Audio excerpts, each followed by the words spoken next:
Hello everybody and welcome to Crazy Horse Gaming. I'm Liam and today we're going to be looking at Pokemon Rumble U on the Wii U. Now this is a pretty light box and there's only a downloadable code, a couple of Pokemon NFC toys and a poster inside. For this game it can be played under the usual Wii U gamepad or the classic controllers and even the Wii controller. There are 649 Pokemon to collect, with 20 being available as NFC toys, which considering is not very good. These things are £4 a pop and you're probably going to be able to pick them all up for around £60. The NFC toys have their perks, which is what I'll explain in just a short while. So let's see what's inside the box.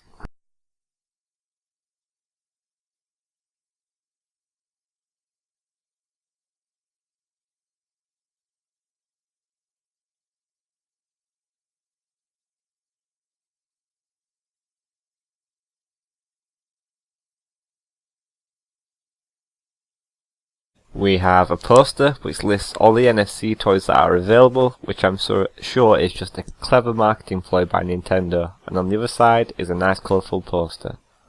Also inside the box we have a Pokeball, as you can see, which is the limited edition figure, which is only featured in the special editions of Pokemon Rumble U. Not the best looking things ever, as you can see.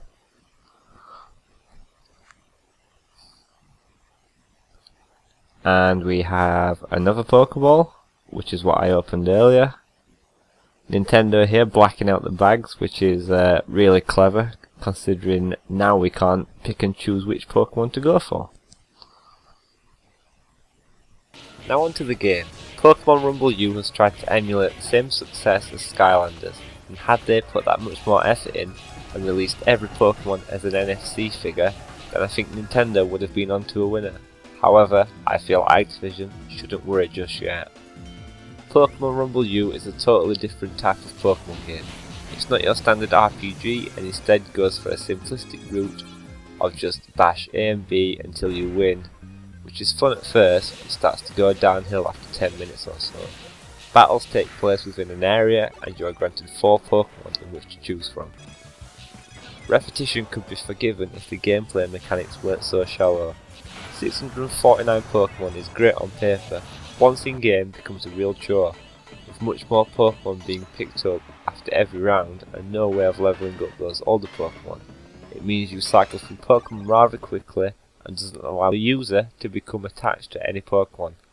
Leveling up is available but only to the NFC Pokemon, which feels natural to an ordinary Pokemon game, as characters can be taught new moves and learn new gimmicks.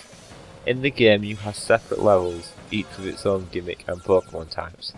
There is typically about 4 hours worth of gameplay available, but to be fair, no one is going to get that far as you will be too damn bored to do it or just fall asleep midway just as I did. Now onto the quality of the toys.